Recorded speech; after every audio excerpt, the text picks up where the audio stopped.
There is no doubt that blacksmithing is not a one-size-fits-all activity. That comes to your goals, your aspirations, the way you work, and what kind of a forge you work in.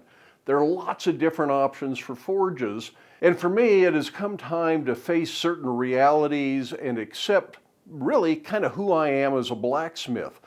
Personally, I really like working in a coal forge. I enjoy having the open fire. It really puts some atmosphere, adds a touch of romance to the shop, if you will. And I even like the smell of coal smoke. But the reality for me is coal in this part of the country is getting harder to come by, and the coal that I've been able to acquire over the last 10 years or so has really not been good high quality coal. To get good coal, I have to have it trucked in from back east, and that gets really expensive. Lately, I've been burning coke in this forge, and that's pretty nice, but coke has some issues. It's hard to light. It wants to go out really easy. And when I'm doing videos for YouTube, it's really easy to turn the blower off while I talk to the camera or get the next step set up, move cameras around.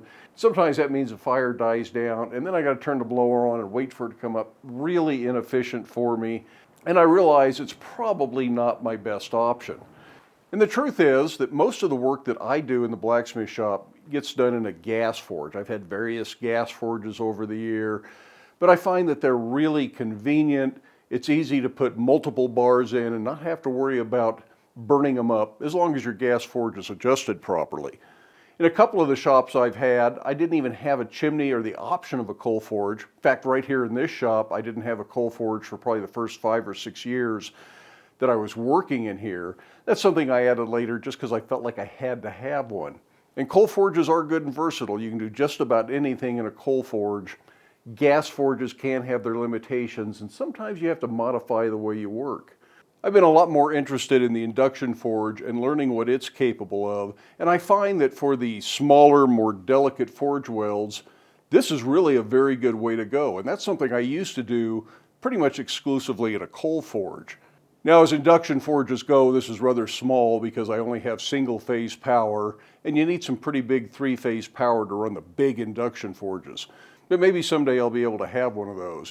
In the meantime, I don't use the induction forge as much as I would like to because it sits out there by the big bandsaw because there's just no room in this part of the shop for it unless I'm using it. So it's either the gas forge, which I do 90% of my work in, or the induction forge, which is about 7 or 8% of my work, and the coal forge takes up that other 2 or 3%.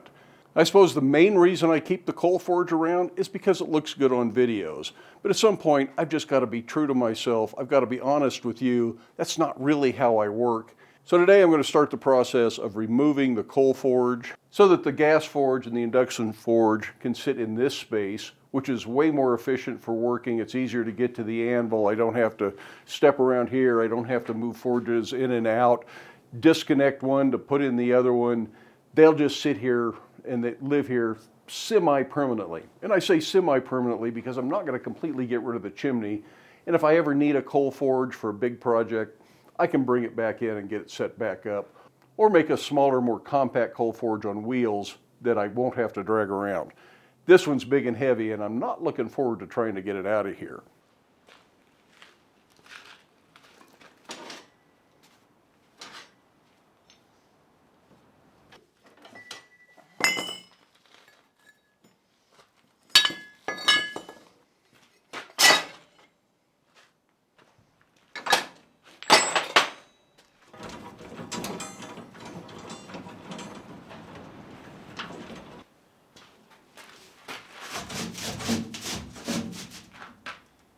I sure wish I could remember how I set this up in the first place.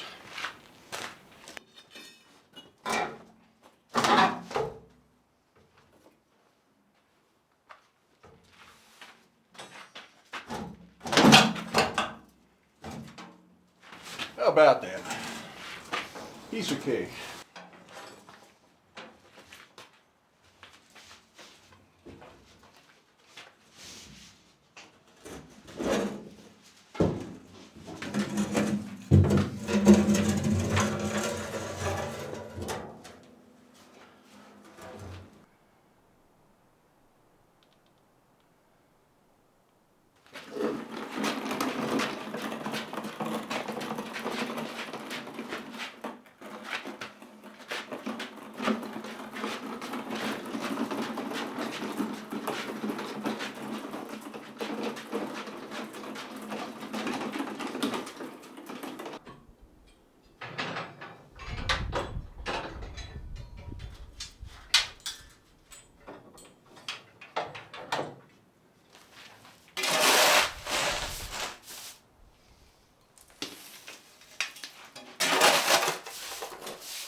Well, this certainly looks different, and it'll probably take a little bit of getting used to with the forges over here, but I think in the long run it's going to be more efficient and way more practical for the way I work and the kind of things I do in the shop. Like I said, I may have to adapt a little bit. I may accept electric welds a little bit more, or torch welds, instead of forge welds on some things. I'm just going to have to see how that goes. But I think I like the idea, and if I decide I don't, the coal forge is just right out there where I used to keep the induction forge, and in another day's work, I could bring it back in, have it set up to go again.